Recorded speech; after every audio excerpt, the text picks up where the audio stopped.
Today, I'm behind the wheel of a brand new 2020 Tesla Model Y, and this is the Tesla that everyone is talking about because it's the right size, it's also the right price, and it's the latest Tesla, which means it has all the gadgets and gizmos and upgrades versus the other models like the 3, the S, and the X. So, just how good is this Model Y? Well, keep watching. Let me get started. First, let's talk about the range and power and some of the specs that you might be wondering about. So there's two Model Ys to choose from. There's a dual motor long range, and then there's the performance. This one is the long range, which gets 316 miles per charge.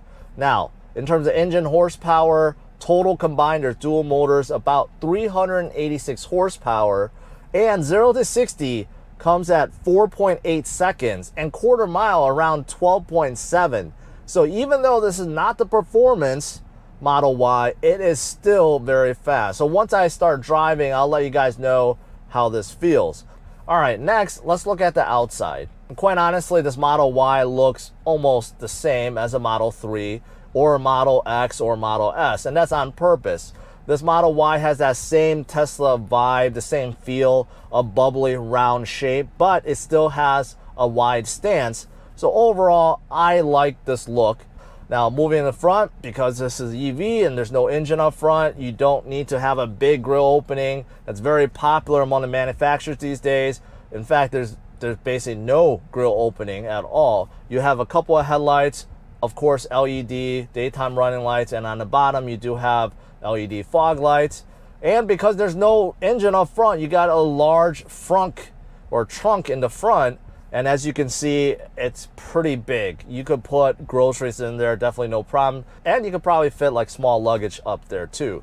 The only downside to the frunk is this lid is kind of flimsy. It feels like it's almost gonna bend when you're pushing it down, and as you can see, when you close it, you know, the gap is not even across. And I'm going to talk about that in a little bit in terms of some of the quality issues on the outside. Now, moving to the side, the Model Y kind of has a crossover slash minivan look.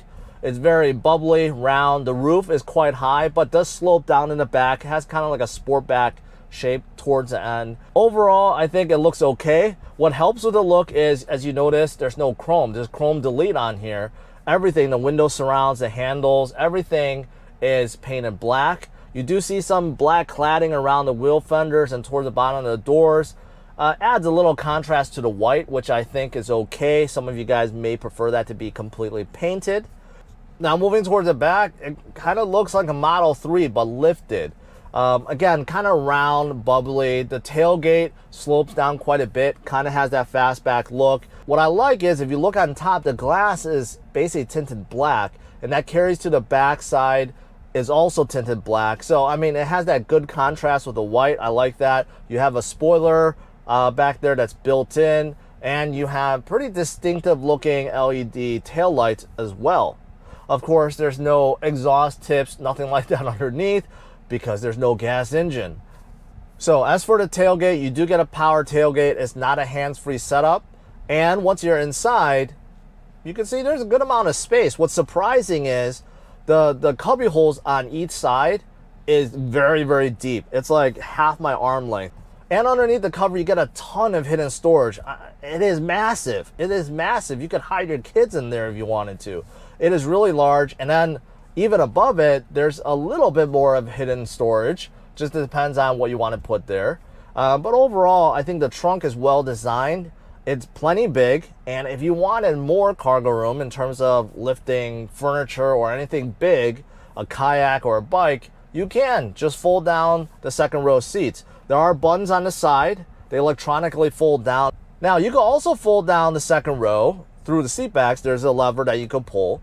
The problem is, once the seat backs are down, to fold them up is really, really difficult. I mean, the spring action is pushing the seat back down, and it doesn't help you when you're trying to push it back up.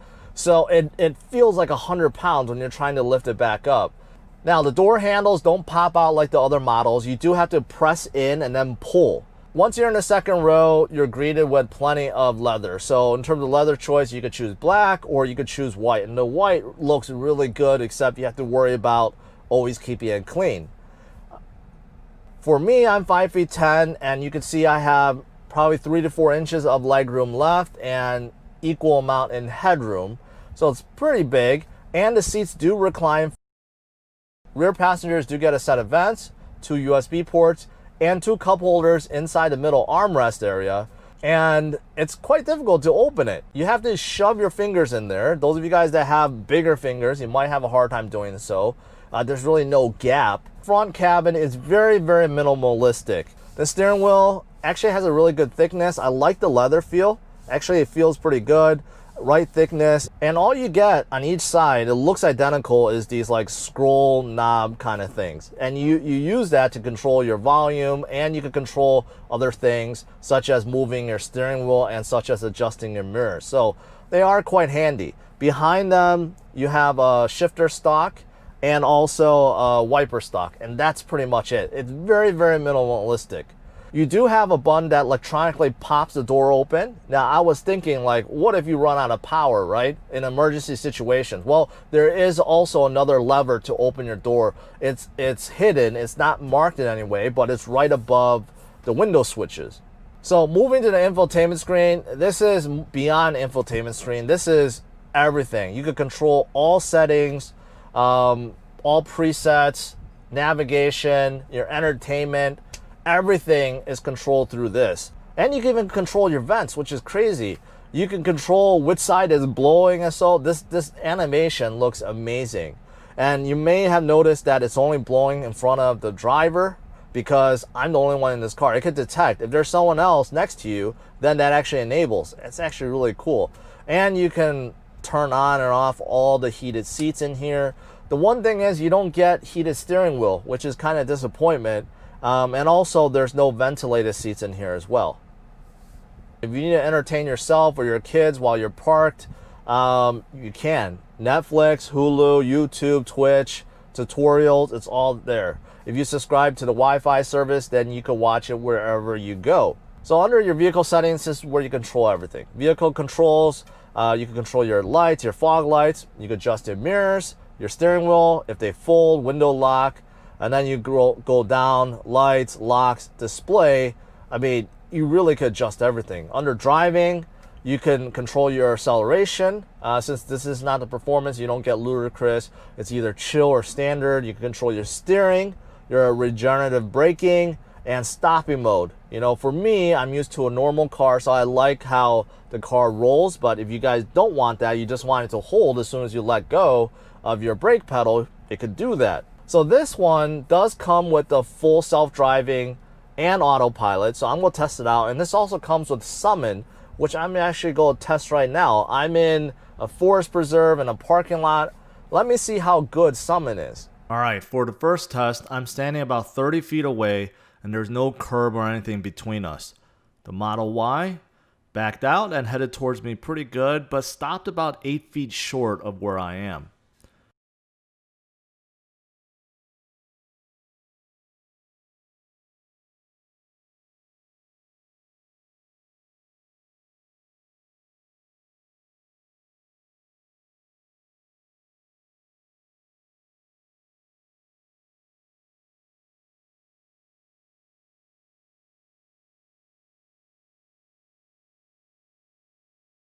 For the second test, I'm on the other side of the parking lot, and I wanted to see if the Model Y can get to me without crashing into anything. I had my fingers crossed the whole time, as I was afraid an oncoming car or a car backing out will cause the Model Y trouble.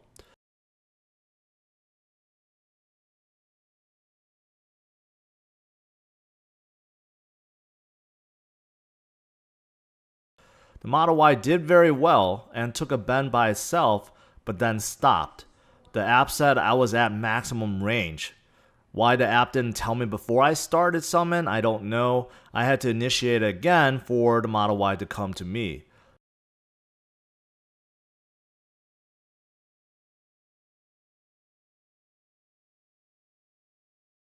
Eventually it did, but it overshot me again.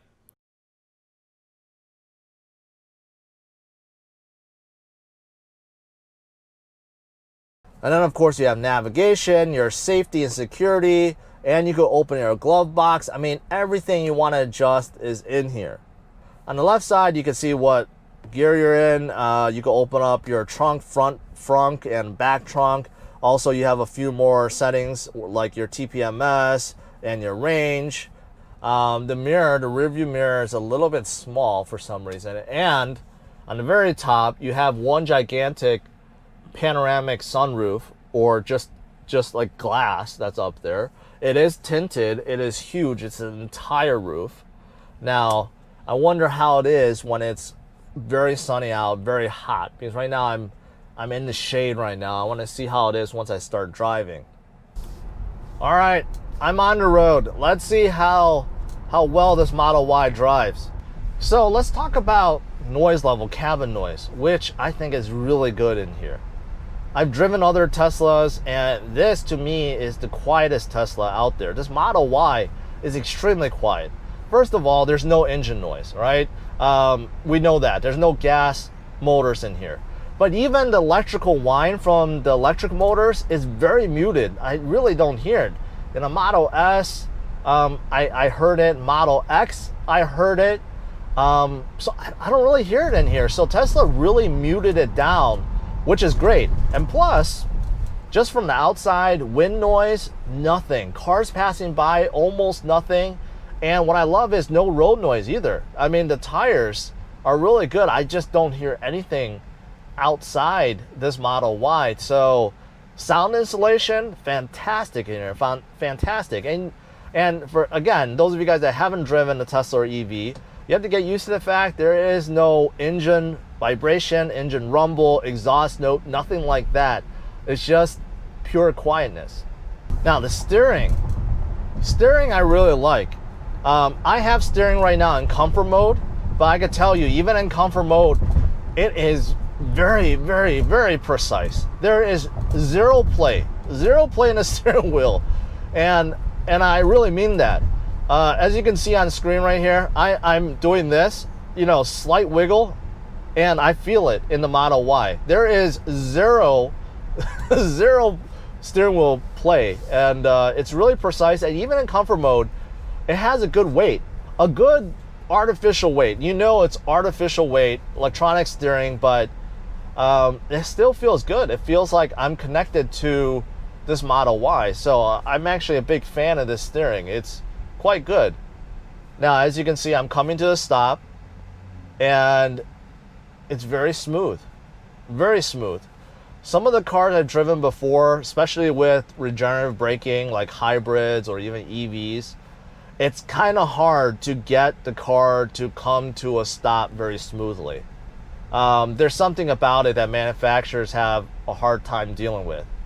But with the Model Y, I don't get that. Even though I have it to low, the brake feel is a very linear feel, very forgiving. It doesn't come to a stop immediately. It's like almost simulating.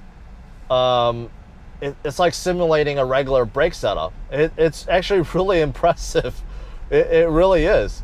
Visibility is great from all sides except the rear. The hood slants down so much, I can't see any part of it. Zero parts of it. The windshield is big, nice. On top, not that you need to look on top, but because of the glass, very nice view. But side windows, very big. Blind spot is good too. The only thing is the rear window, because of the way the hatch slopes down so dramatically, the rear visibility is very small. It's like the same window as a exotic car. Like if you were driving a Ferrari or a Lamborghini, that's small. The accelerator feel also very nice, just like the brake. It's predictable. There's no dead points. It's just a very linear feel. The more you push down, the faster this Model Y goes. Now, I mentioned before that I like a regular gauge cluster, and that's because I want to know how fast I'm going. So it is displayed on this main screen here toward the left side, but still I feel like it's a distraction. Every time I want to know how fast I'm going, I have to look down and to the right, which I don't want to do that. I feel like it takes my eyes off the road. So if Tesla didn't want to put in a full digital gauge cluster like the S or the X, You know, I would have loved to seen some kind of heads-up display put in here, and that's not available either. So that's one thing I don't like. I know some people say they get used to it, but I still think it's a distraction. If you have a heads-up display that tells you how fast you're going, that would be great. That would be really good. Now, one big improvement inside a Model Y compared to other models has to be these seats. These seats are extremely, extremely comfortable. And there's something about it. A bottom cushion, especially the bolstering around your thighs and your butt, it's very soft. It's the right size for me, at least. I don't feel like they're too aggressive, but it is holding me in. Same thing the back bolster. I can feel on my back, not too aggressive, but it feels very comfortable. Like these seats, I feel like I can drive for hours without discomfort. The one downside is, especially on hot days, is because these are leather. There is no ventilated seat option in here, which I would love to have in here. I think ventilated seats on leather seats is a necessity. Now, some of you guys that have been watching a lot of Model Y videos, you've heard of people talk about quality control issues. And this one that I'm driving is fairly new. I borrowed this from my friend. He only got it for about a month. So this is a pretty new Model Y that just rolled off the line. And after inspection, yes, there are still quality control issues, especially with the body gaps on the outside. There are places where the panels are just not flush, places where the gaps are just a little bit too wide, too big, and there are just small places here and there where you just notice it if you're paying attention.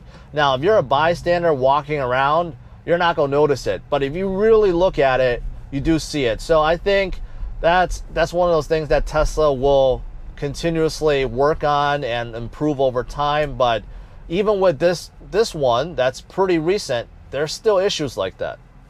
So there's a few places inside you could argue it's quality control, or you could argue it's just a design flaw. Underneath a gigantic screen, you do have a place where you could put your phone. Wireless charging is in here. There's 2 spots for it, but the cover, you have to close it very delicately, which most people won't know right off the bat. So if you just kind of push it down, you'll see that it never stops, right? It just keeps going. You have to push it down very, very softly for it to stop. And the same thing with the cover that's just hiding some storage space.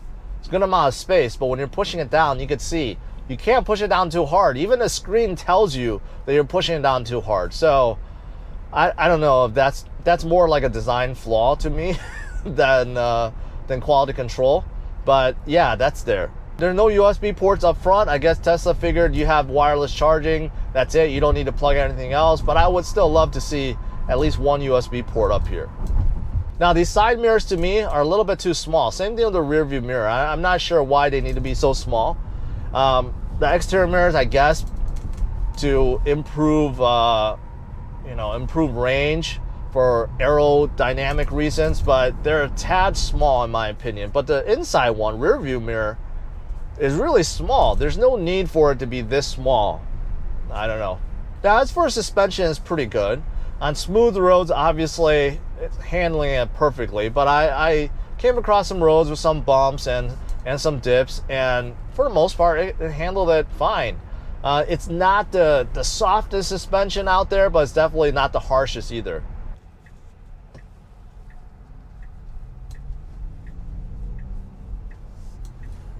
Whoa!